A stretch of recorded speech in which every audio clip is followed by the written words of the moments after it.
Hey guys, this is your host, Doug Stewart, and if you have been with us since episode 1, I want to thank you for hanging in there with us and being a loyal supporter and a loyal listener.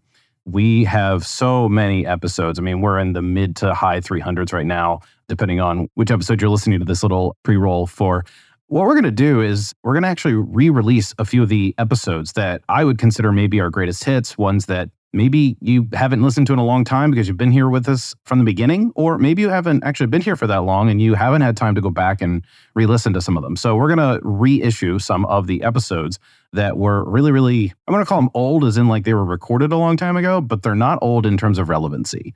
And so you'll hear from me as host. You'll also hear from probably Norman Horn as host. We might even have some other special guest hosts depending on what the topic is. So to be sure, we will also be releasing new episodes, but we also wanted to return to some of the classics that we've had. So I'll let you get to this show. Welcome to the show that gets Christians thinking about faith and politics. Get ready to challenge the status quo, expand your imagination, and tackle controversy head on. Let's stand together at the intersection of faith and freedom. It's time for the Libertarian Christian Podcast. Welcome to another episode of the Libertarian Christian Podcast, a project of the Libertarian Christian Institute. I'm your host, Doug Stewart, and I want to introduce to you one of my favorite websites from 2019. In fact, I think it was probably my favorite website for about the past 2 years, is humanprogress.org. And no person better to talk about human progress and humanprogress.org than Marian Tupy. Marian Tupy is the editor of humanprogress.org and senior policy analyst at the Center for Global Liberty and Prosperity. He specializes in globalization and global well-being and the political economy of Europe and sub-Saharan Africa. Marian, thanks for joining us. My pleasure. Thank you for having me. A couple of years ago, I was asked in a small group, it was actually in a family group, and we were kind of brainstorming some of our passions and like what would be a message that we would want the world to know. And everybody went around the table and said theirs. And mine was that people don't realize that the world is getting better by leaps and bounds. And dang it, they need to know about it. And I don't think 2 years or so prior to that, I would have even known this. And thanks to websites like humanprogress.org, I actually know this, and it's like really encouraging. You know, we're recording this right at the beginning of 2020. We're looking into a new decade. People are looking back toward the last decade. You know, when you look at the data, we look back the last couple hundred years and we see the hockey stick graph that I think most libertarians are pretty familiar with. And, you know, there are a lot of people that are seemingly unaware that our world is just pretty amazing around us. And I want to get your take on why do you think that is? And then, you know, what's the solution to doing that, how human progress came to be? Well, human progress came to be in 2013 or so, when there was a happy confluence of a few things. One was that big data became more readily available. A lot of organizations whom we rely on for data opened their databases for ordinary people. Ordinary people could get access to them.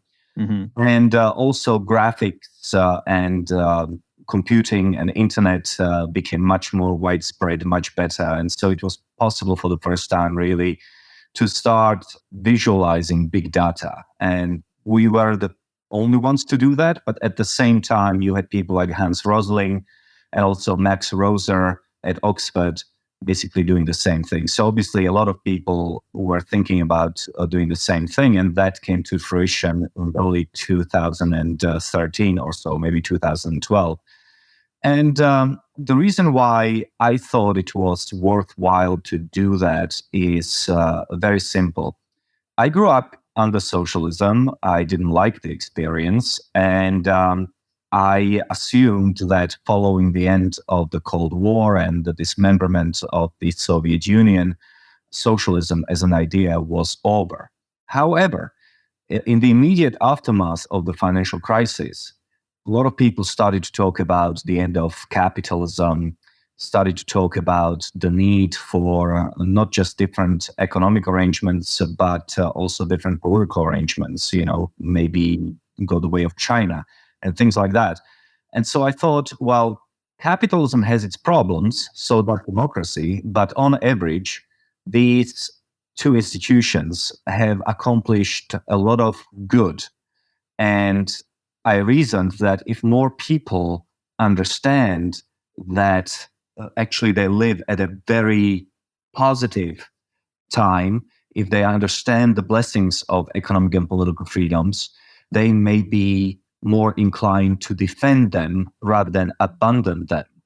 So, in other words, to sum up, this is an attempt to show people around the world that the world is much better than they think it is, that the improvements which the world has experienced are, at least in large part, due to economic and political freedoms, and that those freedoms are worth defending. Where did you said that the big data became more readily available? I'm going to ask you, where's this data coming from? Because I had this interaction on Facebook with some progressives, and I posted something from humanprogress.org.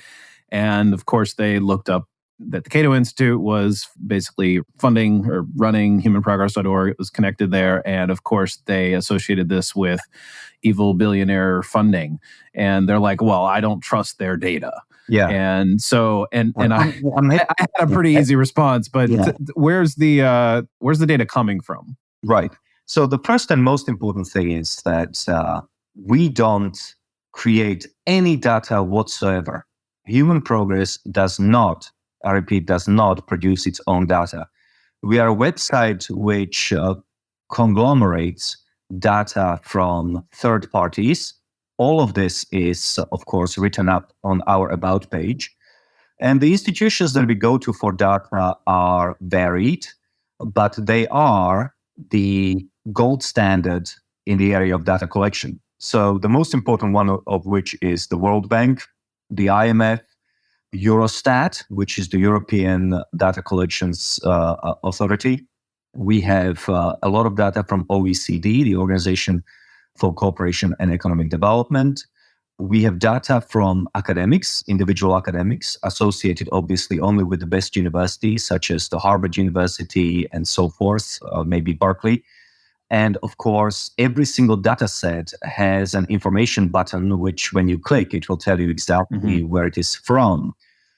And so people can fact check you then if they're students of data. I'm not able to do that personally. I mean, I can look at certain charts and stuff and get a sense of things, but I'm not a student of analytics in that way. But so people can fact check you and say, hey, you're reading this wrong. And oh yeah, I mean, obviously, and just to reiterate, everything that we do is clearly described on our About page. Our funders are there. This is not some sort of a clandestine operation which we run. If it were, we wouldn't put in writing and very explicitly who funds us, what we are trying to achieve, and also all of our sources are, I think there are up to 200 sources by now. All of them are written up on the About page. Maybe I should just include that a lot of our data comes from government agencies. Now, it's kind of ironic that progressives who are so keen on government and who believe that government data can be used to minutely reorganize the Western society are at the same time pessimistic about the very data that we use, which comes from government agencies. But never mind. Yeah, well, I mean, I was kind of aghast at that person who challenged the data. I'm like, this isn't data from some right-wing source, because there are people out there who post, places like that. I mean, your operation is very transparent and open about its goals, and it also is for a reason. I mean, you mentioned, is it Roser and Hans Rosling? Their websites don't actually have the sort of, I don't want to use the word agenda because that sounds worse, but doesn't have the sort of stated purpose of promoting individual freedom and democratic freedom. Yeah, a part of the reason, of course, why we started was connected to what Hans Rosling did. Now, Hans Rosling was a very great man, unfortunately deceased now, and he worked at the Karolinska Institute in Stockholm, I believe, or was it in Copenhagen? I can't remember quite exactly, but anyway, he did a lot of good in showing the world how things were getting better. But one frustration which I had was when I was watching his videos was that all of the good things that you were describing, the growth in GDP, the decline in infant mortality, maternal mortality, increases in life expectancy, he never in any way explained why he thought those things were happening. In other words, those things sort of jumped at you like a rabbit out of a hat. Now, there's nothing wrong with simply providing pure data. A lot of people do that. But I do think there is some scope for contextualization. There is some scope for explaining why, for example, is life expectancy much higher in South Korea than in North Korea? Why the people of Chile are relatively rich and the people in Cuba are relatively poor? It needs to be contextualized so that the necessary lessons can be drawn. And the lesson which I think jumps out at you is that the freest societies tend to be also the best societies to live in, which is why people from around the world are trying to make their way into free societies rather than the other way around. Do you know of any websites that sort of dedicate themselves to telling people why the freedom interpretation, like the sort of the libertarian interpretation of this data, is wrongheaded or anything like that? I'm not sure about the websites. Here's the thing. The data really speaks for itself. There is no alternative data. Nobody has an alternative data showing that life expectancy, for example, is declining or that child mortality is increasing. The data like that doesn't exist. And so what tends to happen instead is that people sort of just say that our data cannot be trusted. But to my knowledge, nobody out there that I know of is using the data that we do in order to make a case for socialism. In other words, nobody is using the data on child mortality or educational healthcare to show that socialism works. Instead, what they seem to be doing is to say that all of this data is created by, I don't know, some nefarious dark forces, and therefore cannot be trusted. But, just to pass the smell test, for goodness sake. Look at China in 1978 and look at it today. Talk to people in China who are old enough to remember the 70s or the 60s, and they will tell you that life is very different indeed. So, yes, there is no alternative data, but people who don't believe in the freedom concept tend to attack the data itself and say that, the points that we are making cannot be proven. So I guess that then brings up the question, there is data about a lot of things, and your website is not going to post a new article tomorrow on how poverty has increased in a particular pocket of the globe. It's not the purpose of your website. So clearly because of that, you're in some sense cherry picking what you choose to report. But you're very clear about that. I mean, people know this. You're not just picking stuff. That could be one critique that people would have is like, oh, well, they're just focusing on all the good things. And furthermore, they're focusing on all the things that make libertarian philosophy or people who are into more free countries want to promote. Like it's an ideological bent, which you kind of are open about. But at the same time, it's like, well, you're just picking the data that show what you want it to show. Not that you're wrong, but like there's a whole lot of bad things also that you forget. Would be a critique, I can imagine. Yeah, I would give it a two-pronged answer. Firstly, it is true that we don't dwell on the negative stuff. And the reason for that is very simple. Every other outfit in the world pretty much focuses on the bad stuff. So to do that would be incredibly time-consuming. And I think that people have access to all the bad news 24/7. Just by opening the newspaper or watching television. So that's not obviously what we want to do. We want to put things into perspective. Now, the second thing to say about this is that we don't hide the imperfections and shortcomings that are taking place in the world today. Let's take something important and well-known, such as life expectancy.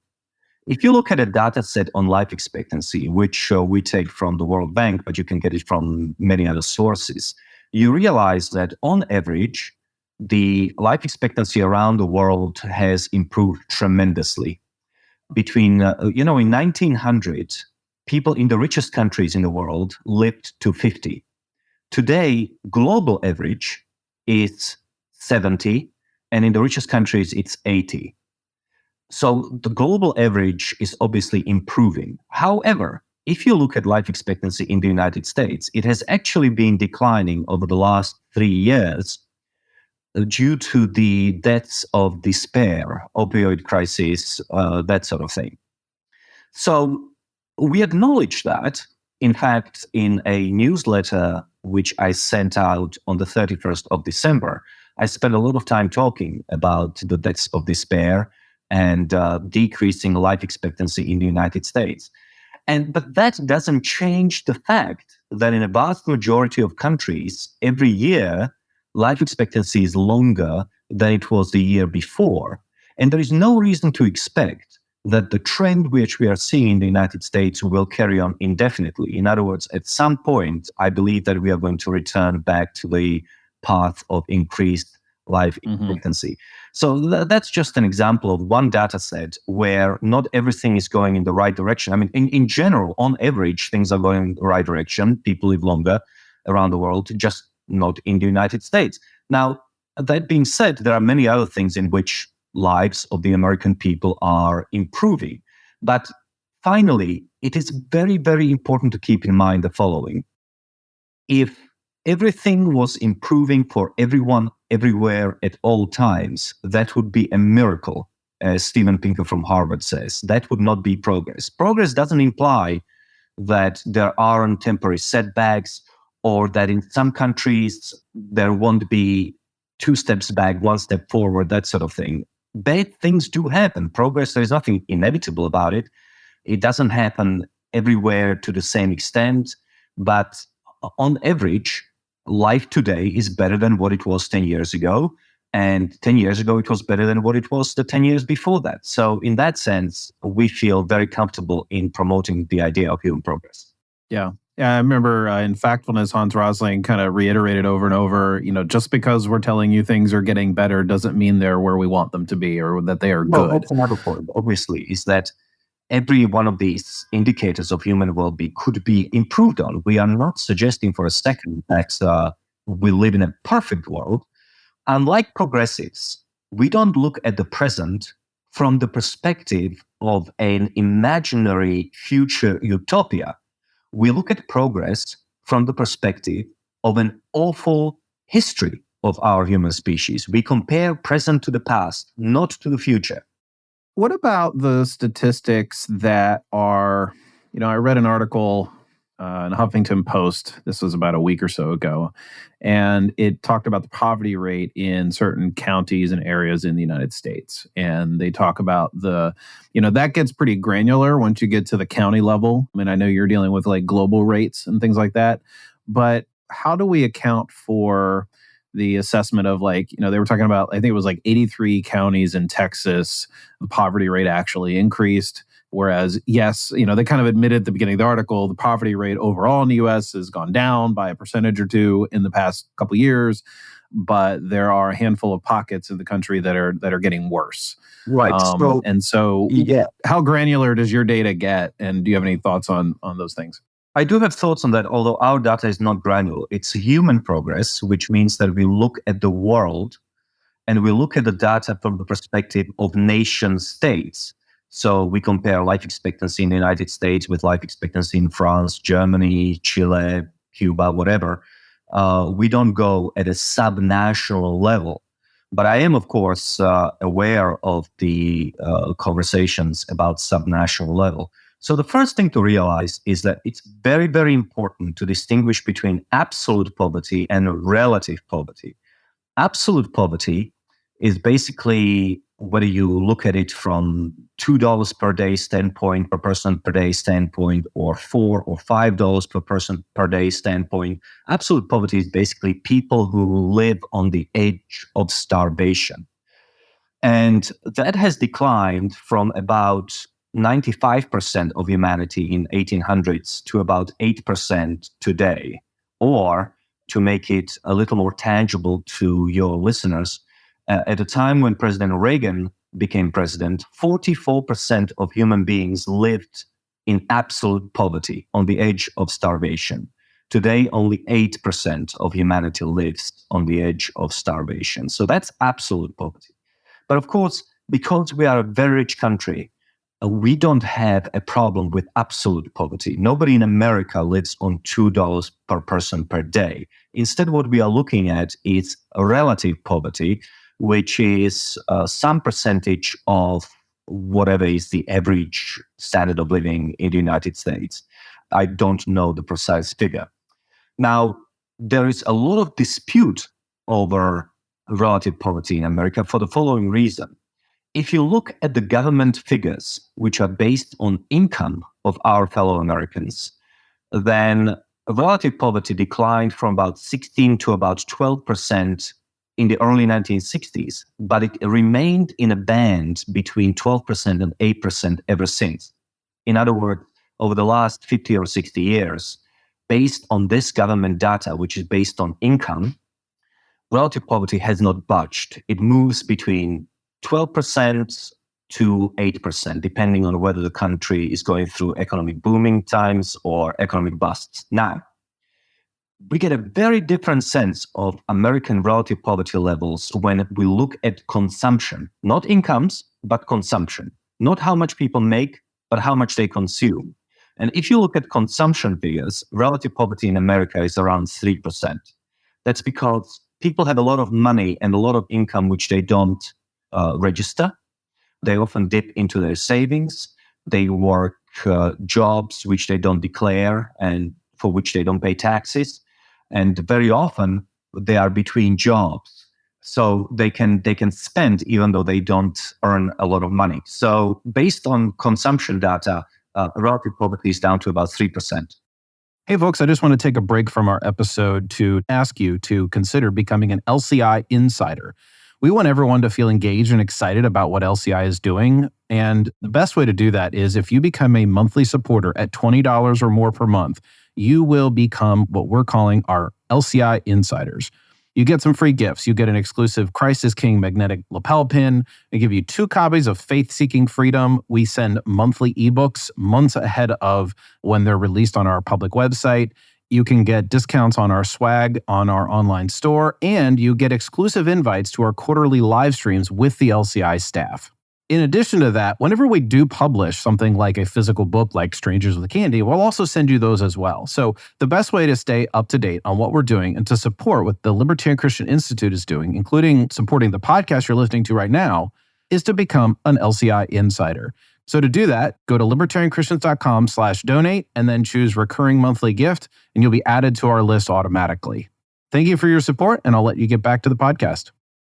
So why is consumption data an important factor in this in terms of identifying? Because I have people in my head who are leftists who are friends of mine, and I think about like, what would they be saying if they were listening right now and be like, wait a second, but why is that important? Like 3%, that just makes it so that people won't care about people who are poor because, you know, it's actually worse than you want to make it out to be. Or they would say things like the people that you just mentioned who are spending themselves into like debt poverty or whatever. They could be, but you also have a lot of people who are already wealthy. Let's say, let's take somebody who maybe has made $100 million from the stock market. Mm-hmm. He or she have paid their taxes, and whatever they are left with is still on the order of, tens of millions of dollars, but they don't work. They don't need to work. They don't have an income per se.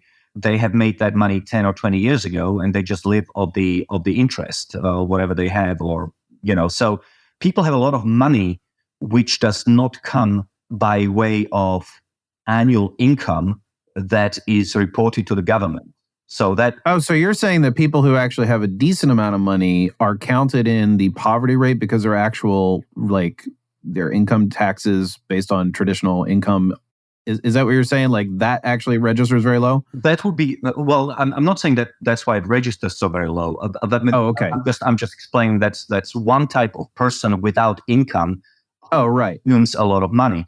Now, the alternative would be citizens who, say, for example, lost their job. Okay, let's go back to 2008, and let's say that you have a person who was making $100,000 a year, and that person gets fired from the job because the country is experiencing a dramatic increase in unemployment due to economic crisis. That person still has money. That person has money in savings. That person has money in investments. That person has money under the mattress. But because they don't have an income, they will register as people without income. Whereas in fact, they still can rely on, they can still consume a lot simply because of previous income which they have saved or invested. That's what I'm saying. Now, even people who are poor and who are genuinely poor, who don't have these investments, who don't have savings, who don't have money under the mattress, these people may still be earning money which they do not necessarily inform the government about. Let's say that they do part-time jobs for ready cash or that sort of thing. Yeah. So, I mean, we are getting into the weeds of it, but the bottom line is that Americans consume much more than the income, the relative income levels would suggest. And the part of it would be obviously people who are going to debt. Yes. Yeah. Well, it's okay that we got in the weeds there for a moment because I think it's really helpful. One of the things that I've personally struggled with is discerning what data is important and how to interpret it. Like, just the basic question: why is consumption data versus income data, relevant to the discussion on who's actually poor and what should we do about it and things like that. I don't always know because this is not my purview. But I think that's fine that we got into the weeds there a little bit. One more sentence on this. Sure. And that is that even though we got into the nitty-gritty of it, it is still very important to understand that we are talking about a relative poverty. In other words, the people who are in relative poverty in America, whether we look at it from income data or consumption data, they are still at a much higher level of standard of living than people elsewhere in the world. Yeah. So on that question, I'll keep us here for a second longer just because we talked about it, is, the critique. It's like, why do they care? I mean, they can't afford to pay their bills. They're having trouble eating. And someone like you or I come along, we're well fed and we're saying, yes, but you have it better than the kings of 100 years ago or 200 years ago. That doesn't really matter to them. And I've often, somebody who deals with data like you, I've often wondered, like, why should that be the response to, like, well, their lives aren't as bad as it could be or as it was if they had been born 200 years ago or 500 years ago. What do you think on that sort of critique of I mean, I'm on your side here, but that's just what I get when I'm talking. Yeah. Well, part of the reason why conversations about standard of living of America's less fortunate citizens is so frustrating is because the criticism, very often you get criticized from two completely incompatible positions. So, for example, our progressive friends maintain that poor people don't have enough food and they are starving. On the other hand, they blame the poor for eating bad food and being obese. So which one is it? It's very difficult to sort of have a response when your opponent doesn't exactly know what they are talking about. Is the problem amongst American poor obesity, which I think it is, or is it starvation, which I think it is not? But again, you get into arguments like that, and that doesn't usually lead to a very good response. Now, in terms of why should we care? Well, because America is based on two very important institutional setups. One is a relatively free market. By no means free. We have plenty of regulations, we have plenty of laws, we have plenty of restrictions, protections, what have you, but it's relatively free. And the second is, of course, representative government, which is to say that we don't have a dictator who is going to fix everything.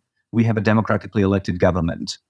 Now, why should people care? Well, because if there is an impression being created that life in America is bad, then we might as well pack it in and look for alternative social and economic arrangements.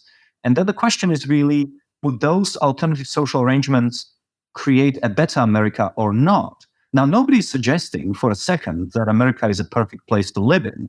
I certainly wouldn't make that claim. But on average, it's a pretty good place to live in compared to all the other countries. So figuring out what do we do well and preserving that, and then improving things where we fall short, in my view, a much better way of securing prosperity for future generations than having some sort of a revolution. There are very few revolutions that work out in the way that revolutionaries had hoped those revolutions would work out. More often than not, following a revolution, you end up with less than what you had before. And surely we want to avoid that. Yeah. So in preparation for this episode, I was, listening to other interviews that you've done and so forth. And I had this thought, do you ever get tired of spreading this news? Because, you've repeated a handful of the things that, you've said to other people that are asking you. And of course, this is a different audience. But I'm just like, man, you got to keep telling people this news over and over and over. And I guess it's better than telling people bad news over and over. But I just want to get like your personal take on like, where are you? Like, you got to keep telling people that they're wrong about the progress of the world. I guess that's a good thing. But what do you think? Well, it really is a pleasure most of the time. Not always, but most of the time. When people have a distinct idea in mind, which happens to be wrong, that can be explained away. The problem is when people have two different ideas in mind, which are both wrong, and you cannot convince them that they are incorrect, such as, for example, the question of diet of poor Americans. That's something where one can go crazy because they're mutually incompatible, as I explained. But never mind.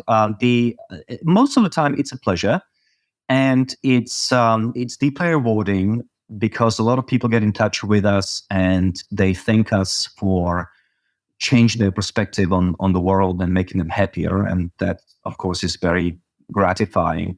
But also, it is a pleasure because.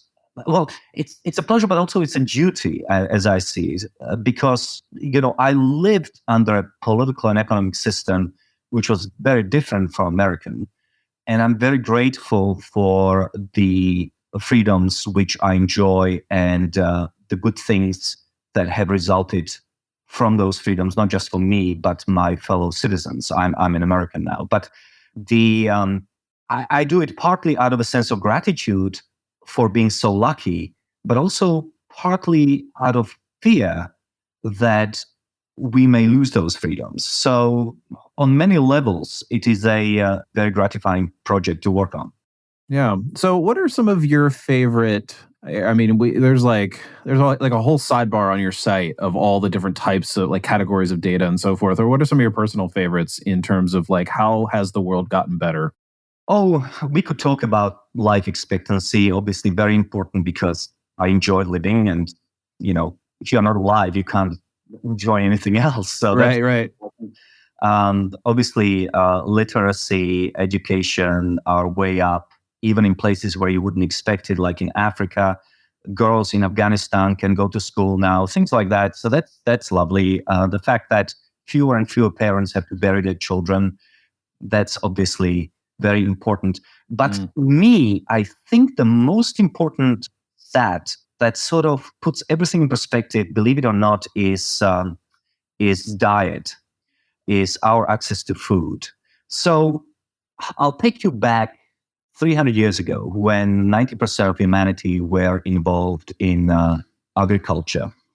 And basically, in those days, before artificial fertilizer, before mechanization and so forth, people lived and died on farms, basically devoting their lives to back-breaking labor, only producing enough calories to see the next day. So let's say that a typical human being needs, a physically active human being, say, needs, I don't know, women maybe 2,000 to 2,500 calories, men 2,500 to 3,000 calories. And that's just to ensure, if you are very physically active, that you can wake up the next day and perform the same job in the fields that you have done before. Okay, so that's what I mean by people living on the edge of starvation. You have to work the entire day in order to create enough calories on your fields to see the next day. You are with me so far? Yeah. Oh, yeah. Okay. Now, if you walk into McDonald's, you can get 2,000 to 3,000 calories for about $6. Maybe a little more, maybe a little less, but for about $6.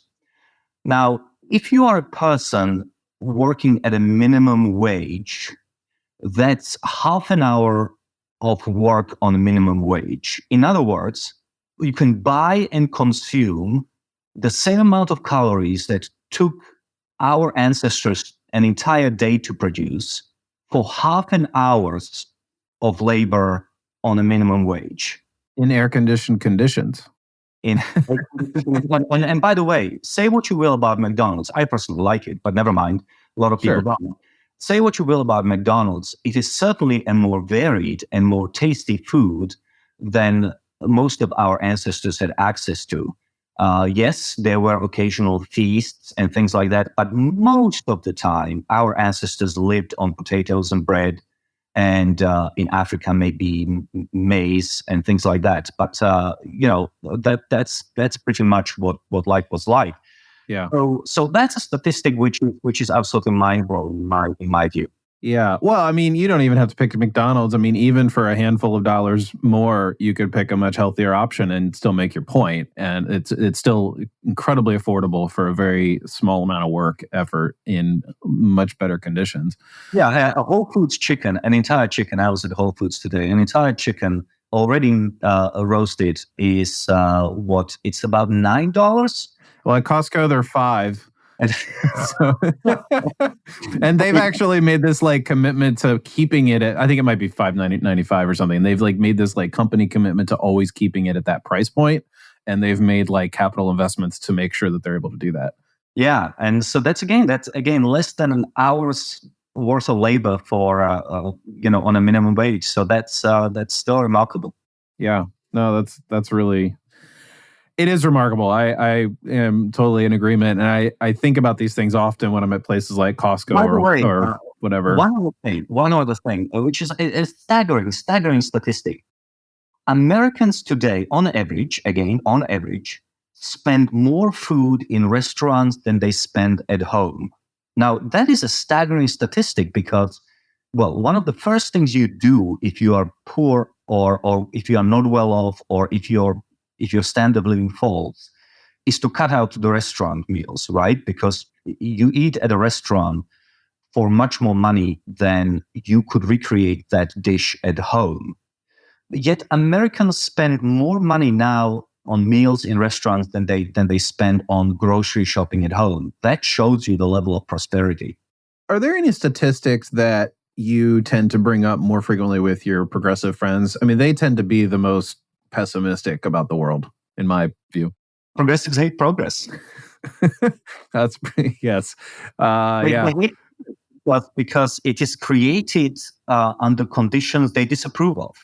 And so one of the things that I realized a long time ago, living in DC, which is a very, very progressive city, is that progressives generally do deny progress. They refuse to look at the statistics out of an ideological commitment to seeing the world in a much worse shape than it is, because they cannot reconcile the notion that people should, in general, on average, prosper under what they consider to be an immoral system. So that is a very important thing that I found out in my 16 or 17 years in DC. Now, in terms of what are my favorite statistics to bring up with progressives, I think that one of the things that I sort of try to point out is that it's not only people in the Western world who are getting generally better off, but even people in places that we don't normally associate with human progress, such as, for example, Africa, Latin America, and so forth. If you look at incomes in developed countries and developing countries, what you see is that the gap between the richest countries and the poorest countries continues to expand.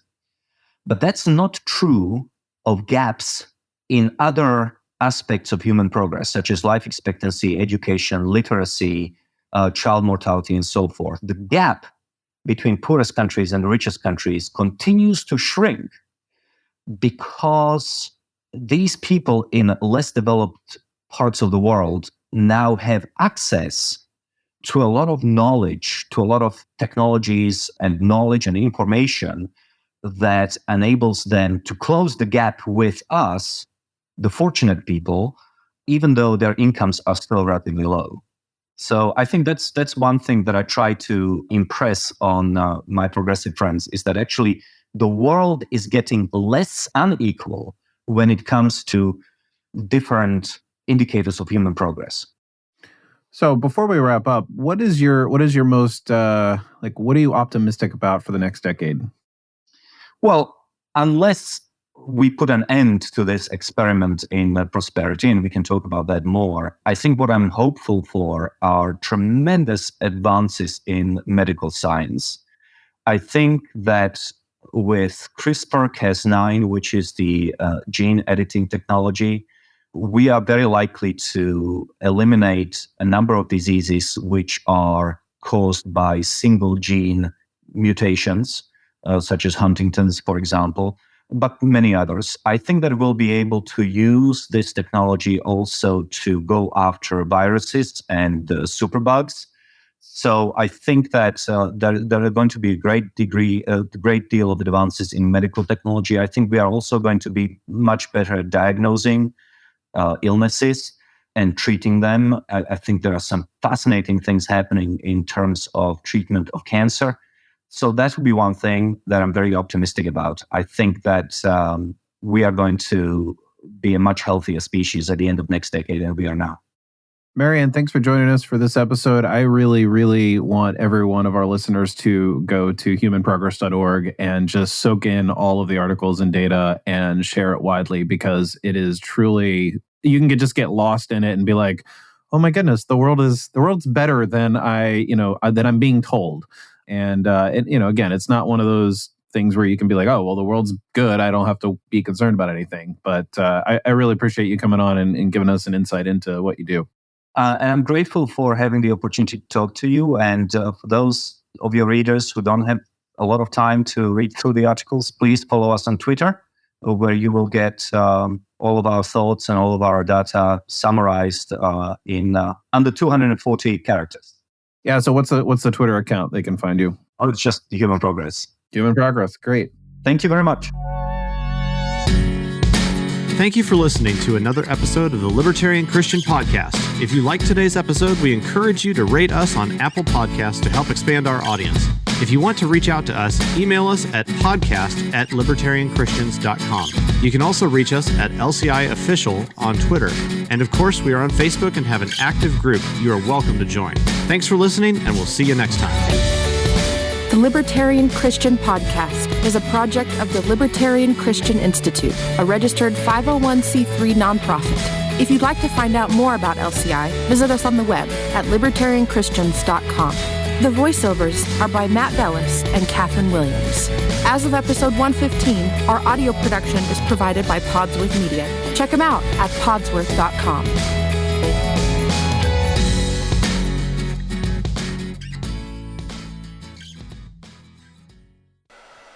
Hello, everyone. It's Doug from the Libertarian Christian Podcast. You might notice already that this recording sounds quite a bit different from usual. In fact, it probably sounds pretty crappy. Well, I'm doing this to show you something pretty amazing. As you might know, the guys over at Podsworth Media have been producing my show for several years, quite a while, hundreds of episodes. And now they have a brand new online app for taking rough recordings like this one and making them sound a whole lot cleaner and a lot more listenable in just a few easy clicks. So here are some of the core features.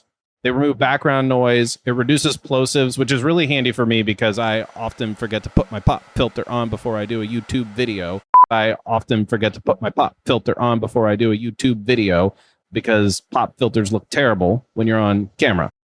It fixes clipping. It removes clicks and pops. It fixes clipping. It removes clicks and pops. It evenly levels dialogue so that you don't have somebody talking really quietly and then somebody talking really loud because they're too close to the mic or too far away from the mic. It evenly levels dialogue so that you don't have somebody talking really quietly and then somebody talking really loud because they're too close to the mic or too far away from the mic. How do you use it? It's easy. You go to podsworth.com, you click Get Started, and because you're a listener to one of the Libertarian Christian Institute's podcasts, you can get 50% off your first order by entering the promo code LCI50. That's LCI50, and you will get 50% off your first order. If you are doing anything like a podcast, a video, a sermon, an audiobook, anything that's spoken word, you want to use podsworth.com and clean up your audio to be even more professional and polished. You want to use podsworth.com and clean up your audio to be even more professional and polished.